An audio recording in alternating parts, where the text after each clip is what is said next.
All right, Dow's late bottled vintage 2007 Porto. Now I could tell you about this wine because I'm versed in port and all that good yummy stuff, but why should I tell you about it when the guy right next to me, Rupert Symington, is one of the kings of port? He's here. It's his wine. Let's have him talk about it a little bit. Rupert, thank you for coming. Thank you, Carl. Well, port is a wine that comes from the northeast part of Portugal, made famous by the British, hence my rather British and not very Portuguese accent. Dow's was one of the original port houses, founded in 1798, and it's been very much known for many years for its vintage ports, which are the creme de la creme. Probably only something like 2 or 3% of everything that's made every year in the port trade. But for us mere mortals who want to drink a port for every day, rather than a $150 bottle of vintage port, there is a wonderful alternative. And Dow's today has two fabulous estates, Quinta de Bonfim, Quinta de Senhora de Ribeira. And on those estates we've planted about 5 of the traditional port varietals, and planted them by varietal separately. So today Dow's ferments something like 40 different, what we call lots of wine, 40 different ferments by varietal, by property. And out of that 40, we're selecting probably only about 10 as our classic vintage port. So you may ask, well, what do we do with the other 30? The answer is that you're going to get a hell of a deal. The other 30 are wines of outstanding quality, maybe not quite as good enough to be like a 100-point vintage port, but certainly very good. So Dow's LBV in 2007 was the baby brother or baby sister of our classic Dow vintage, which did indeed get 100 points. So you're getting an amazing value. This wine typically sells between sort of $18 and $22, depending on when you buy it, and I'm sure you're going to get a much sharper price from here. But it reflects a lot of the Dow personality. Dow is all about muscle.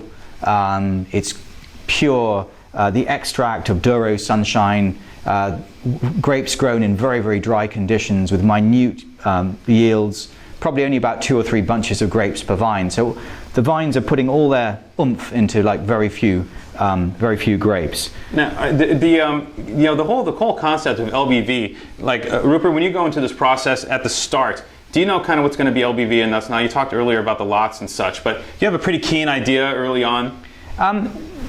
We have a sort of, in our own vineyards, we have almost every year we have fabulous quality. So it's not every year that almost every year we bottle an LBV. Certain years, like 2002, we didn't have wine that we felt was quite of enough quality.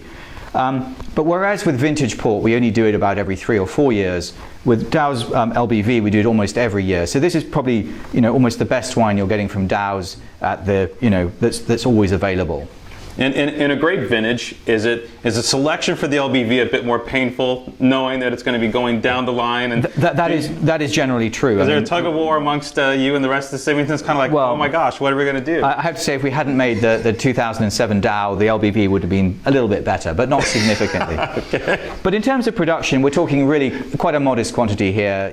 Probably maybe 30, 40,000 cases. I mean, that's for a wine that's widely available around the world. I mean, it may sound like a lot of wine, but it's not actually that much wine. Rather less than a typical Bordeaux Chateau would make of its senior wine. But I think it's very much Dow's hallmark. Dow is a drier style of port. It's definitely got figs. Oh man, this is pumping the fruit though. Yeah. For a drier style of port, it's really, the fruit's substantial. I guess that's the magic of the 07 vintage, right? I mean, that's the 07 vintage was a warm year, quite dry in the Douro, but it had ideal conditions. We got a little bit of rain just before the picking season. So one of the problems we have in the Douro is getting ripeness, because there isn't enough water in the vines physically to deliver sugar to the leaves, or to the fruit rather.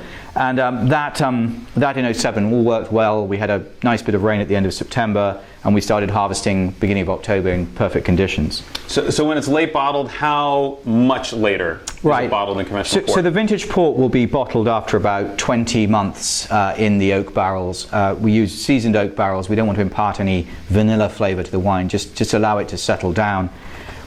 With the late bottle vintage, we allow it a further, that's almost 2 years, we allow it a further 2 to 3 years in wood So it's bottled at about 4.5 years after the harvest, and that allows some of the richer, more vibrant, the harder tannins to soften. The vibrant fruit mellows down. I'm picking up on this wine a little bit of that sandalwood, a sort of gentle, spicy nose. Yeah. So it really softens the wine and makes it really very appealing. There's an ease to LBV ports, right?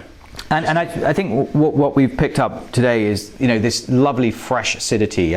You'd think about port being a sort of cloying, looking at it, it's going to be a heavy wine. Heavy wine. Yeah. It finishes just so smooth, and so this nice acidic bite. These wines are really ideal wines to have with desserts. I mean, something like a dark chocolate torte or something would be brilliant with this. I mean, or fresh fruits, fresh raspberries, fresh blueberries. Great wine to have. Or if you're a cheese lover, just a nice, aged Gouda or a mature cheddar. Great wine to have. Or just sip it on its own. Port is all about relaxation. It's the last drink of the day. Just as champagne is for celebration, this is for kind of winding down at the end of the day. And I think a great example. I wish I could. I'm feeling very relaxed right now. I think roll on Smellorama so we can actually smell the wine on YouTube. Well, Rupert, kudos for producing one of the best LBV ports I think I've ever had, man. Great. This wine, thanks for that. This wine crushes it. Great. Good. All right. Cheers. Cheers.